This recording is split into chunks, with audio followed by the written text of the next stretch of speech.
دیني عالمان، قومي مخور او ځوانان د شر له لارې د کندهار ښار د پاکوالي لپاره راټول شوي دي. دوی د کندهار ښاروالۍ د تنظیف له کارکوونکو سره په ګډه ښاري واټونه، کانالونه پاکوي او د کثافاتو لیږد کې مرسته کوي. په خبره یې غواړي د ګډ کار روحیه پیاوړې کړي. او موږ راغلي د دې لپاره چې دا صفایي وکړو او صفایي د یمان پوسټ دی. په دغسې حشر کې باید هر څوک ګډون وکړي.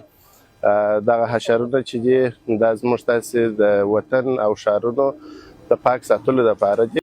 د کندهار ښاروالۍ مسؤلین وایي له پیل کړي حشر څخه موخه له ورښتونو وړاندې د ښار پاکوالی دی.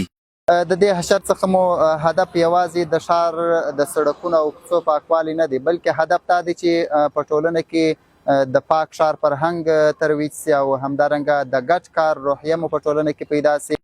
کندهار ښار منظم کانالیزاسیون نه لري چې له امله هر کال د ورښتونو پر مهال له جدي ستونزو سره مخ وي، خو مسؤلین وایي د ستونزې د هواري په لټه کې دي.